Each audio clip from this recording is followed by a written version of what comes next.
Hi and welcome to Ancient Paths. This fortnight we're talking about the spiritual discipline of worship. Mike has been talking about what worship means in the Old and New Testaments, and today I want to take a look at corporate worship.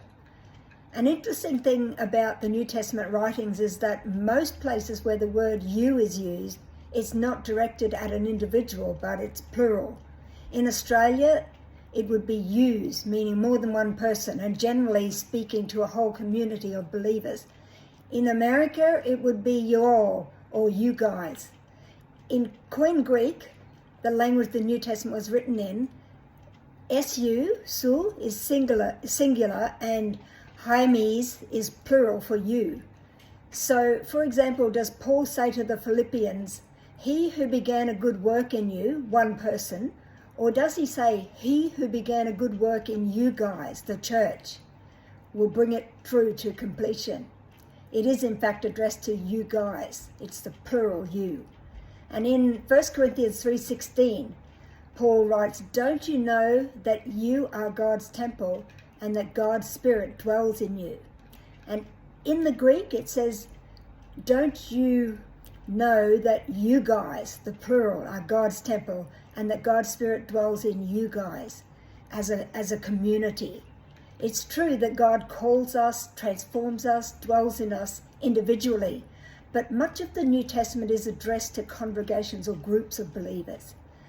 And when it comes to worship, we absolutely need to worship personally, privately, individually, yet we're also called to come together and to worship God corporately. As Christians, we're not meant to be alone. We're meant to be with other believers, and together we form part of the church of the living God. So it's important to find a church where you feel at home and can be part of that community.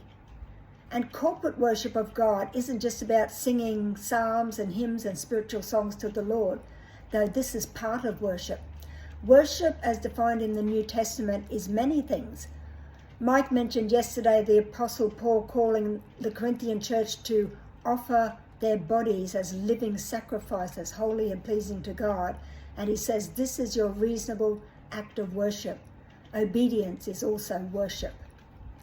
He also encouraged the Ephesian church in Ephesians 5:18-20, rather than being drunkards, to be filled with the Spirit, speaking to one another in psalms and hymns and spiritual songs.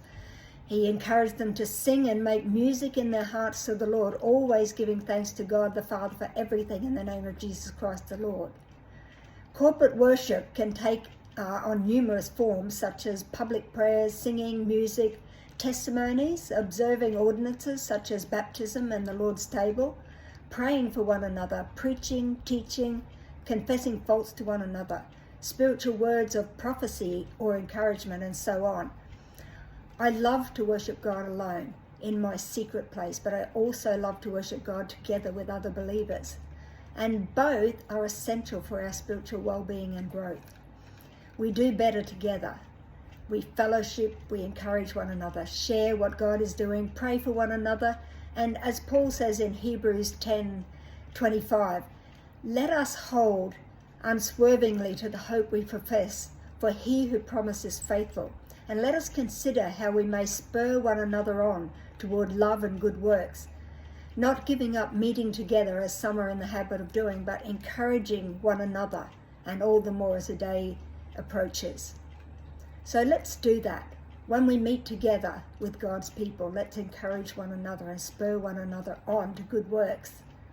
Well, that's it for today. I will be back Monday to talk about how we prepare ourselves for worship. Until then, yous all and you all have a great weekend, and God bless you.